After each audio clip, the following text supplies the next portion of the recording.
అక్రమ కట్టడాలను కూల్చేస్తామని గతంలోనే మాజీ సీఎం కేసీఆర్ ప్రకటించారు.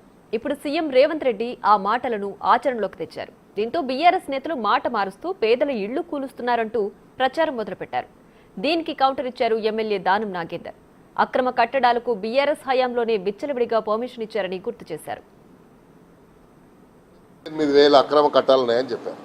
అయితే మేమేమంటున్నాము, అప్పుడు ఒక మాట ఇప్పుడు ఒక మాట హరీష్ రావు ఎందుకు మాట్లాడుతున్నాడు? ఇప్పుడేమో శవాల మీద పేలాలు ఏరుకునే పని. అప్పుడు ఈటీల రాజేందర్ కూడా మినిస్టర్ కదా ఆ క్యాబినెట్లో, అప్పుడు తెలియదు ఆయనకి.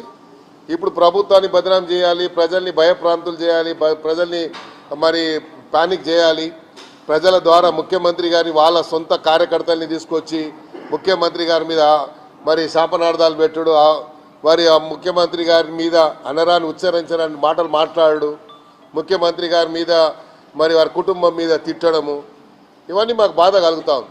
కాబట్టి హైడ్రా వల్ల ఇప్పుడు ఏదైతే స్లమ్ ఏరియాస్ కింద ఉన్నాయో డిక్లేర్ అయినాయో, అప్పుడు ఉన్నటువంటి 20 సంవత్సరాల కింద బఫర్ జోనో ఏదో జోన్ కింద డిక్లేర్ అయి ఉంటే వాళ్ళందరి యొక్క శాపనార్థాలు మనకు అవసరం లేదు. వాళ్ళకి అక్కడే మళ్ళీ పునర్వాసం కల్పిస్తే మన ప్రభుత్వానికి మంచి పేరు వస్తుంది. ప్రభుత్వంలో ముఖ్యమంత్రి గారు ఉన్నారు కాబట్టి ముఖ్యమంత్రి గారు చేయగలుగుతారు. వీళ్ళు ఏం చేస్తారు, ముసలి కన్నీళ్లు కాల్చి వాళ్ళని ఇంకా భయప్రాంతాల గురించి రెచ్చగొట్టి వాళ్ళ పబ్బం గడుపుకోవడానికి బీఆర్ఎస్ పార్టీ బీజేపీ కుట్ర చేస్తూ ఉంది. కాబట్టి ఈ రెండుటి మీద మేము తీవ్రంగా వ్యతిరేకిస్తున్నాము. ఈరోజు హైదరాబాద్ ఒక ప్రజాప్రతినిధిగా 20 సంవత్సరాల నుండి హైదరాబాద్ ప్రజల యొక్క నాడి తెలిసిన వాడిగా, 6 సార్లు ఎమ్మెల్యేగా గెలిచిన వాడిగా, హైదరాబాద్ ప్రజల ఆవేదన తెలిసిన వాడిగా, ముఖ్యమంత్రి గారి మీద శాపనార్థాలు మరి అర్ధనాదాలు ఇవన్నీ కూడా ముఖ్యమంత్రి కుటుంబం మీద ప్రభుత్వం మీద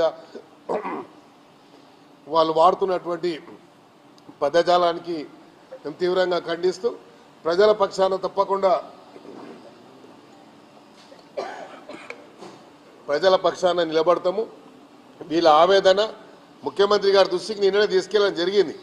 మేము వేం నరేందర్ రెడ్డి గారు మా అడ్వైజర్ గారు చెప్పడం జరిగింది, పిసిసి అధ్యక్షులు మహేష్ కుమార్ గౌడ్ గారు చెప్పడం జరిగింది. దీనివల్ల ప్రభుత్వానికి మనకు చెడ్డ పేరు వస్తుంది, మనం ముందే అప్రమత్తం కావాల్సిన అవసరం ఉంది.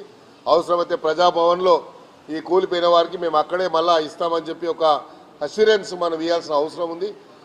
ఏవైతే నిజంగా నాలాల మీద అంటే మూసి మీద ఉన్నాయనుకోండి, నిజంగా పూర్తిగా చెరువులోనే ఉన్నాయనుకోండి, వారికి మనం కౌన్సిలింగ్ చేసి వాళ్ళని ఆల్టర్నేట్ చెప్పాలి. ఇక ఏవైతే 20 సంవత్సరాలు ఒక చుక్క నీళ్ళు నిల్వని చోట కానీ 20 సంవత్సరాల కింద FTL కింద డిక్లేర్ చేసినాయి కానీ దానివల్ల మనకు వచ్చే లాభం ఏం లేదు, చెడ్డ పేరు తప్ప అనేది నా ఆవేదన. అందుకనే నేను ఈరోజు మీడియా ముందుకు